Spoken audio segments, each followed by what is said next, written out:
जय श्री कृष्ण भक्तों, श्रीमद् भागवत महापुराण की भाव यात्रा एकादश स्कंद के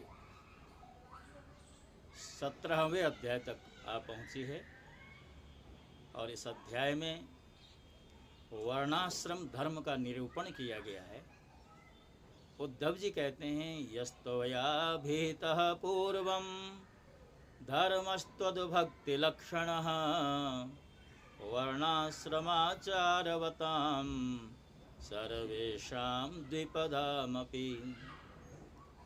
हे कमल नयन श्री कृष्ण, आपने पहले वर्णाश्रम धर्म का पालन करने वालों के लिए और सामान्यतः मनुष्य मात्र के लिए उस धर्म का उपदेश किया था जिससे आपकी भक्ति प्राप्त होती है।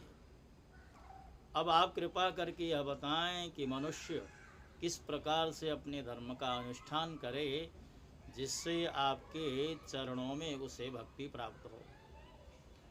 प्रभु, पहले आपने हंस रूप से अवतार ग्रहण करके ब्रह्मा जी को अपने परम धर्म का उपदेश किया था।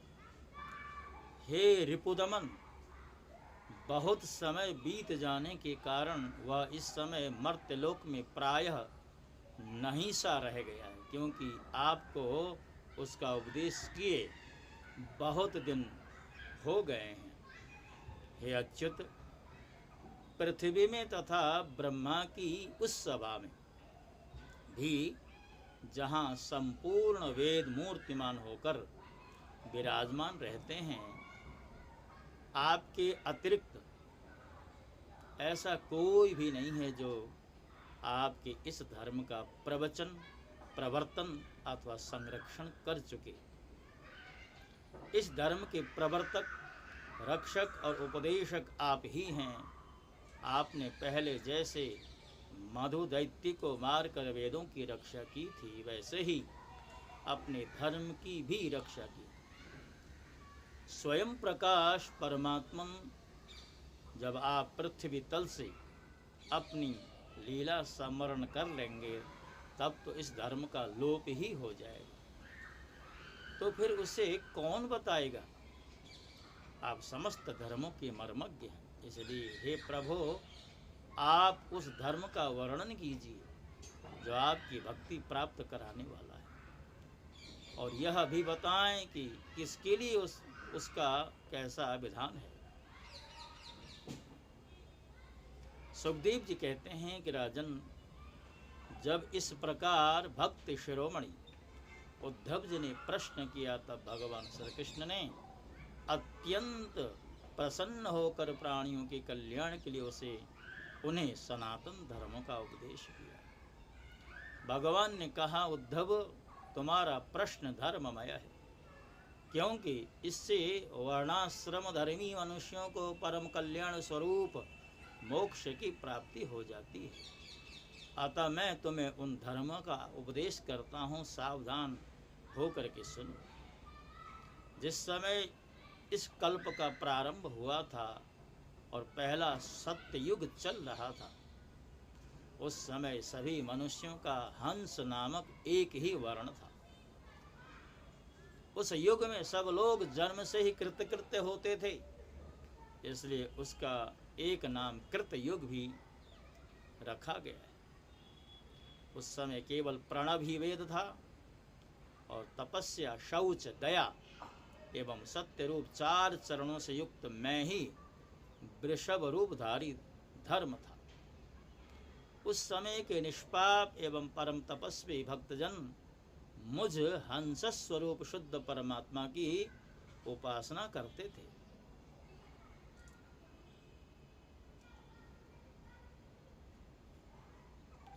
परम भाग्यवान उद्धव, सत्ययुग के बाद त्रेता युग का आरंभ होने पर मेरे हृदय से श्वास प्रश्वास के द्वारा ऋग्वेद, यजुर्वेद, सामवेद और अथर्ववेद प्रकट हुआ, और उस त्रय विद्या से होता धर्यो उद्गाता के कर्म रूप 3 भेदों वाले यज्ञ के रूप में मैं प्रकट हुआ।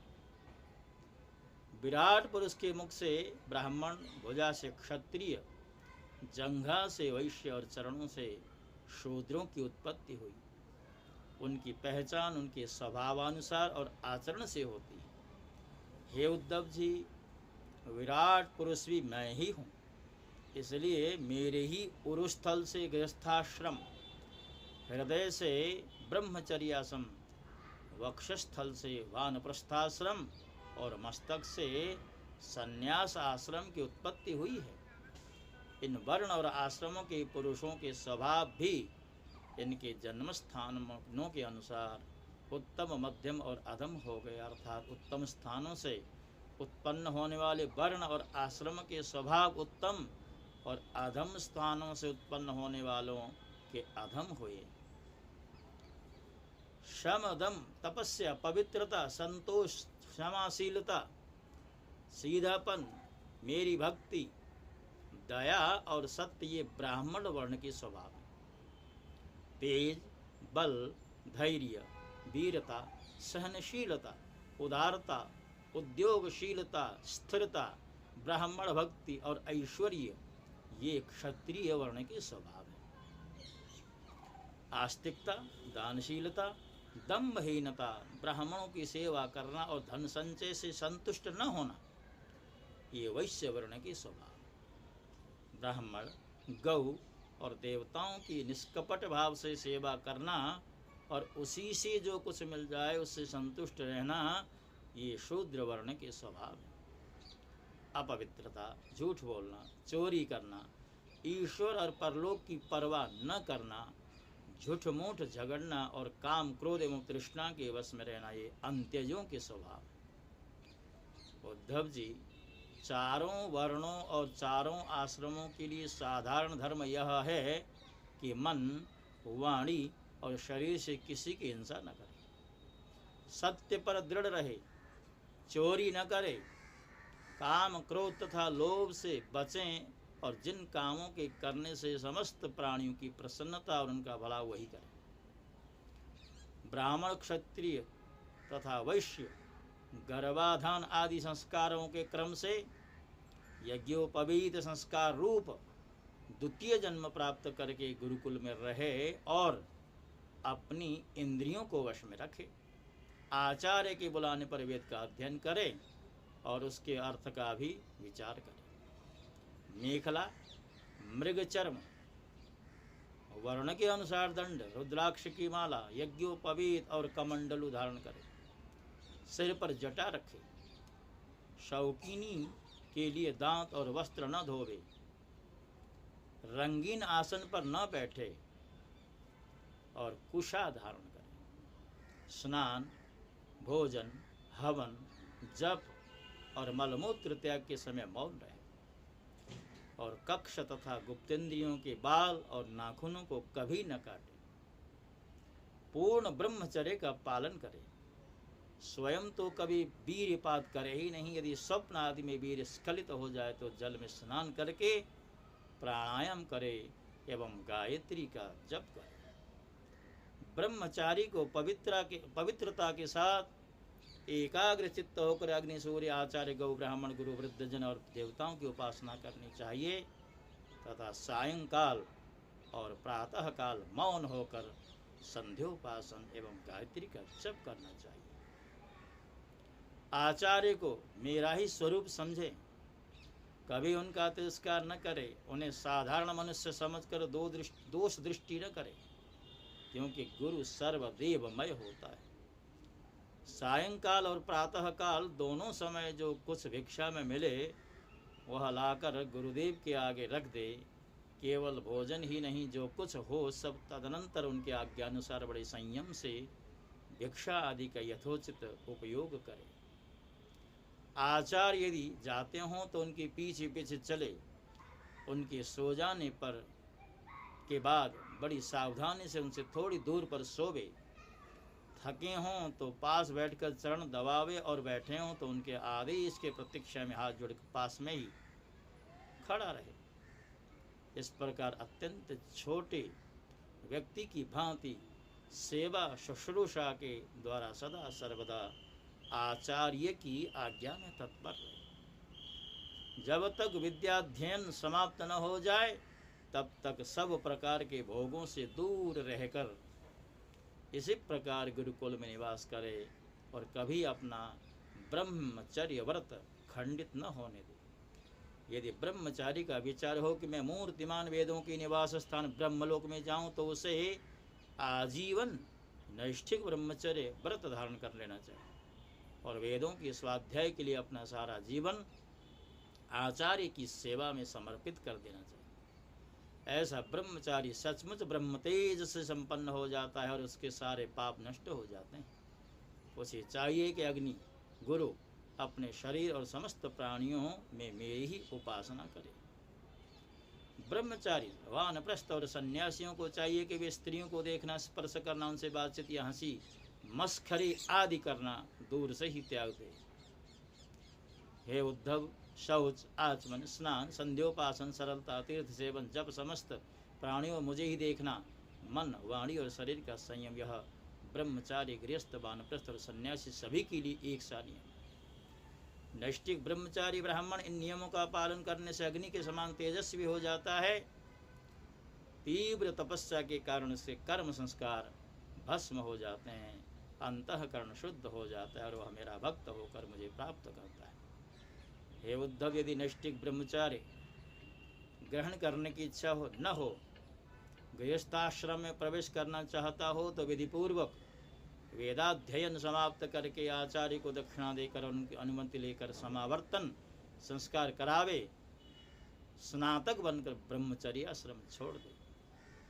ब्रह्मचारी को चाहिए कि ब्रह्मचर्य आश्रम के बाद गृहस्थ अथवा वानप्रस्थ आश्रम में प्रवेश करे। यदि ब्राह्मण हो तो संन्यास भी ले सकता है, अथवा उसे चाहिए कि क्रमशः एक आश्रम से दूसरे आश्रम में प्रवेश करे। किंतु मेरा आज्ञाकारी भक्त बिना आश्रम के रहकर अथवा विपरीत क्रम से आश्रम परिवर्तन कर स्वेच्छाचार में न प्रवृत्त हो। उद्धव, यदि ब्रह्मचर्याश्रम के बाद गृहस्थाश्रम स्वीकार करना हो, तो ब्रह्मचारी को चाहिए कि अपने अनुरूप एवं शास्त्रोक्त लक्षणों से संपन्न कुलीन कन्या से विवाह करे। वह अवस्था में अपने से छोटी और अपनी ही वर्ण की होनी चाहिए। यदि कामवश अन्य वर्ण की कन्या से और विवाह करना हो, तो क्रमशः अपने से निम्न वर्ण की कन्या से विवाह कर सकता है। यज्ञ, यागादि अध्ययन और दान करने का अधिकार ब्राह्मण, क्षत्रिय एवं वैश्यों को समान रूप से है, परंतु दान लेने, पढ़ाने और यज्ञ कराने का अधिकार केवल ब्राह्मणों को ही है। ब्राह्मण को चाहिए कि इन तीनों वृत्तियों में प्रतिग्रह अर्थात दान लेने की वृत्ति को तपस्या, तेज और यश का नाश करने वाली समझकर पढ़ाने और यज्ञ करने के द्वारा ही अपना जीवन निर्वाह करे। और यदि इन दोनों वृत्तियों में भी दोष दृष्टि हो, परावलंबन, दीनता आदि दोष दिखते हों, तो अन्न कटने के बाद खेतों में पड़े हुए दाने बीन कर ही अपने जीवन का निर्वाह करे। हे उद्धव, ब्राह्मण का शरीर अत्यंत दुर्लभ है। यह इसलिए नहीं है कि इसके द्वारा तुच्छ विषय भोग ही भोगे जाएं। यह तो जीवन पर्यंत कष्ट भोगने, तपस्या करने और अंत में अनंत आनंद स्वरूप मोक्ष की प्राप्ति के लिए है। जो ब्राह्मण घर में रहकर अपने महान कर्म का निष्काम भाव से पालन करता है और खेतों में तथा बाजारों में गिरे पड़े दाने चुनकर संतोष पूर्वक अपने जीवन का निर्वाह करता है, साथ ही अपना शरीर, प्राण, अंतःकरण और आत्मा मुझे समर्पित कर देता है और कहीं भी अत्यंत आसक्ति नहीं रखता, वह बिना संन्यास के ही परम शांति रूप परम पद को प्राप्त कर लेता है। जो लोग विपत्ति में पड़े कष्ट पा रहे हैं, मेरे भक्त ब्राह्मण को विपत्तियों से बचा लेते हैं, उन्हें मैं शीघ्र ही समस्त आपत्तियों से उसी प्रकार बचा लेता हूँ जैसे समुद्र में डूबते हुए प्राणी को नौका बचा लेती। राजा पिता के समान सारी प्रजा का कष्ट से उद्धार करे, उन्हें बचावे, जैसे गजराज दूसरे गजों की रक्षा करता है और वीर होकर स्वयं अपने आप से अपना उद्धार करे। जो राजा इस प्रकार प्रजा की रक्षा करता है, वह सारे पापों से मुक्त होकर अंत समय में सूर्य के समान तेजस्वी विमान पर चढ़कर स्वर्गलोक में जाए। यदि ब्राह्मण अध्यापन अथवा यज्ञ आगादि से अपनी जीविका न चला सके, तो वैश्य वृत्ति का आश्रय ले ले और जब तक विपत्ति दूर न हो तब तक करे। यदि बहुत बड़ी आपत्ति का सामना करना पड़े तो तलवार उठाकर क्षत्रियों की वृत्ति से भी अपना काम चला सकता है। इसी प्रकार क्षत्रिय भी प्रजापालन आदि के द्वारा अपने जीवन का निर्वाह न कर सके, तो वैश्यवृत्ति अर्थात व्यापार आदि से अपनी वृत्ति को चलाए। और बहुत बड़ी आपत्ति हो तो शिकार के द्वारा था विद्यार्थियों को पढ़ाकर अपनी ही आपत्ति के दिन काटे, परंतु नीचों की सेवा श्वान वृत्ति का आश्रय कभी न ले।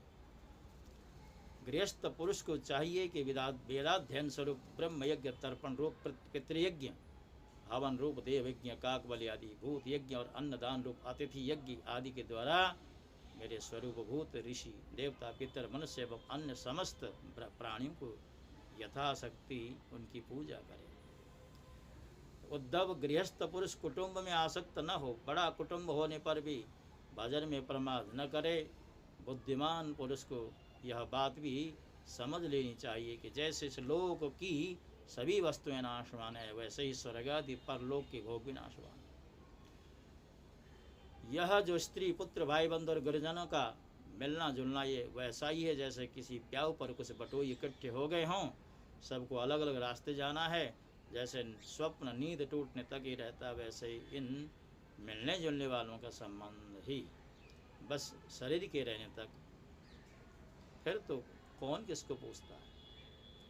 भक्तिमान पुरुष गृहस्थोचित शास्त्रोक्त कर्मों के द्वारा मेरी आराधना करता हुआ घर में ही रहे, अथवा यदि पुत्रवान हो तो वानप्रस्थ आश्रम में चला जाए या संन्यास आश्रम स्वीकार कर ले। प्रिय उद्धव, जो लोग इस प्रकार का गृहस्थ जीवन न बिताकर घर गृहस्थी में आसक्त हो जाते हैं, स्त्री पुत्र और धन की कामना में फंसकर हाय हाय करते रहते हैं, मूढ़तावश स्त्री लंपट और कृपण होकर मैं मेरे के फेर में पड़ जाते हैं, वे बद जाते हैं। वे सोचते रहते हैं कि हाय हाय मेरे माँ बाप बूढ़े हो गए, पत्नी के बाल बच्चे अभी छोटे छोटे हैं, मेरे न रहने पर ये दीन अनाथ और दुखी हो जाएंगे, फिर इनका जीवन कैसे रहेगा। इस प्रकार घर गृहस्थी की वासना से जिसका चित्त विक्षिप्त हो रहा है, वह मूढ़ बुद्धि पुरुष विषय भोगों से कभी तृप्त नहीं होता, उन्हीं में उलझ कर अपना जीवन खो बैठता है और मर कर घोर तमोमय नरक में चला जाता है।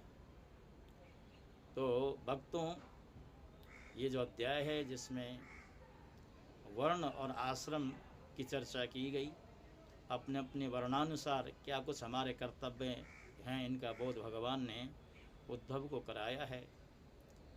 और जैसा कि मैं आपको हमेशा बताता रहा हूँ, हमारी जो श्रृंखला होती है, एक श्रृंखला वो एक ही अध्याय की होती है, तो आज की श्रृंखला पूर्ण होती है। जैसा कि मैं बार बार कहता हूँ कि जो लिखा गया है उसको आपके सामने उसी रूप में प्रस्तुत करने का हमारा संकल्प है, न इसमें से कोई कटौती करनी है, न अपनी ओर से कुछ जोड़ना है। तो इस तरह ये जो भाव है, भाव की यात्रा है, 11 स्कंद के 17वें अध्याय को पार कर गई है।